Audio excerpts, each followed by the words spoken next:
യോഹന്നാന്റെ സുവിശേഷം 7-ാം അധ്യായം 40-41 വാക്യങ്ങൾ.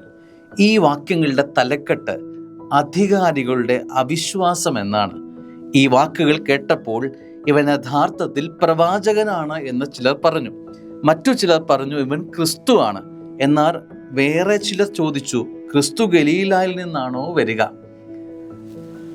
അധികാരികളുടെ ഇടയിൽ പോലും ജ്ഞാനം ഉണ്ട് എന്ന് നമ്മൾ വിചാരിക്കുന്ന ചിലരുടെ ഇടയിൽ പോലും, നമ്മളെ നേർവഴിക്ക് നയിക്കേണ്ട വ്യക്തികളിൽ പോലും ശരിയായ ബോധ്യങ്ങൾ പതറിപ്പോകുന്നു, നശിച്ചു പോകുന്നു എന്നതിൻ്റെ സൂചനകളാണ് ഈ വചനങ്ങൾ നമുക്ക് തരിക.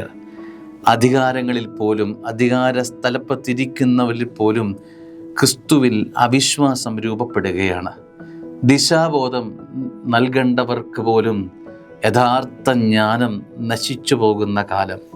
ഈ വചനത്തെ ഒരു പുനർവായന നടത്താൻ ആഗ്രഹിക്കുകയാണ്. സ്നേഹമുള്ള ദൈവവേദലേ, ഈ പരിശുദ്ധമായ നോമ്പിൻ്റെ യാത്രയിലാണ് നാം. ക്രിസ്തു ബോധം, ക്രിസ്തു ആരെന്നുള്ള ഒരറിവ് യഥാർത്ഥത്തിൽ എന്നിൽ ഇനിയും രൂപപ്പെട്ടിട്ടുണ്ടോ എന്ന ചോദ്യം പ്രസക്തമല്ലേ? ക്രിസ്തു അവൻ്റെ ജനനത്തിന് വേണ്ടി ഒരുങ്ങുന്ന കാലയളവിൽ യഥാർത്ഥത്തിൽ ക്രിസ്തു എനിക്ക് ആരാണ്? അവൻ എനിക്ക് ആരാണ്?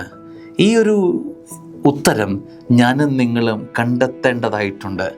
ഇപ്പോഴും പ്രവാചകനാണെന്നുള്ള ഒരു ബാലിശമായ ലെവലിലാണോ നാം ക്രിസ്തുവിനെ കാണുന്നത്? അതോ എൻ്റെ രക്ഷകൻ, എൻ്റെ യഥാർത്ഥത്തിൽ എനിക്ക് വേണ്ടി രക്ഷ തന്നവൻ, അവൻ പുൽക്കൂട്ടിൽ രക്ഷകൻ ജനിക്കുന്നു എന്നുള്ള അനുഭവത്തിലാണോ ഞാനിതിനെ കണ്ടെടുക്കുന്നത്? യഥാർത്ഥത്തിൽ ക്രിസ്തു ജ്ഞാനം, ക്രിസ്തു ബോധം എന്നിൽ രൂപപ്പെടാൻ കാലമായി എന്ന് തോന്നുന്നു.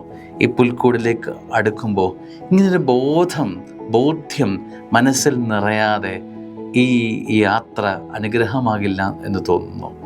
ഒരു യഥാർത്ഥ ക്രിസ്തു അറിവ് നിന്നിൽ രൂപപ്പെടാൻ സമയമായി എന്ന് തോന്നുന്നു. എല്ലാ അനുഗ്രഹങ്ങളും സ്നേഹപൂർവ്വം നേരുന്നു. ആമേൻ.